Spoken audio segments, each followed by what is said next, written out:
Hi అండి, welcome to my channel. ఈరోజు నా పద్ధతిలోని కోడికూర రెగ్యులర్గా ఎలా తయారు చేస్తానో చూడండి. చాలా కమ్మగా ఉంటుందండి.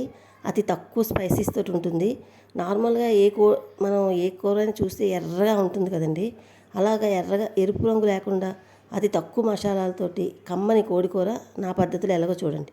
దీనికోసం మనం షాప్ నుండి కర్రీ తెచ్చుకుంటాం కదండి. ఇది 30 కేజీ కర్రీ అండి. దీన్ని శుభ్రం చేసిన తర్వాత మన రుచికి సరిపడగా ఉప్పు, ఆ కర్రీకి సరిపడినంత ఉప్పు, పసుపు, పావు స్పూన్ పసుపు, కారము ఒక ఫుల్ స్పూను, గరం మసాలా, ఒక పులావ్ మసాలా ఉంటుంది కదండి, అది ఒక స్పూను వేసి ఒక్క స్పూన్ ఆయిల్ వేసి ముక్కలకి మసాజ్ చేసి బాగాన ఈ మసాలాలన్నీ పట్టుకునేటట్టు పెట్టి పక్కన పెట్టుకుందామండి. ఒక అరగంట నాననివ్వాలి.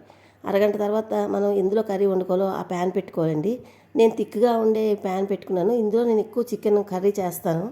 సో అది దాంట్లో 2 స్పూన్లు ఆయిల్ వేసి 2 ఎండుమిరపకాయలు, కొంచెం కరివేపాకు వేసి పోపు తాలింపు వేగిన తర్వాత మనం 2 మీడియం సైజు ఉల్లిపాయలు చిన్న చిన్న ముక్కలుగా కట్ చేసుకొని అవి వేసి ఆయిల్లోని బాగా ఫ్రై చేసుకోవాలండి.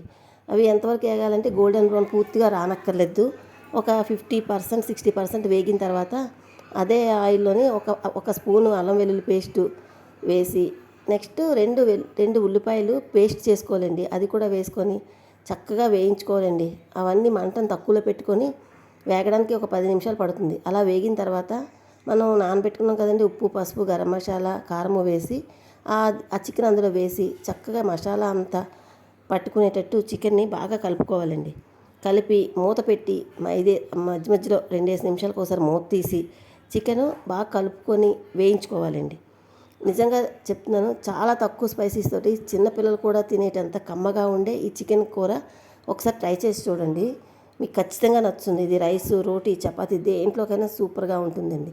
ఇలా మధ్య మధ్యలోని మూత తీసి చికెన్ కలుపుకుంటూ చక్కగా ఆయిల్లోని మసాలాతో పాటు ఈ చికెన్ వేగాలండి. ఇలాగ మాంసం వేగిన తర్వాత చక్కగా మూత పెట్టి మధ్యలో కలుపుకుంటూ తీసి వేస్తే ఆయిల్ అంతా చూసారు రిలీజ్ అయిపోయింది కదా. మనకి మాంసం బాగా వేగిపోయిందండి.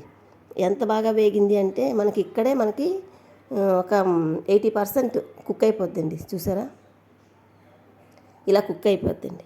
ఇలా కుక్ అయిపోయిన తర్వాత మనకి చక్కగా మంచిగా వేయించుకోవాలండి. కొంచెం థిక్గా ఉండే ప్యాన్ పెట్టుకున్నాం అనుకోండి, అడుగు పట్టకుండా వేయించుకోవచ్చు.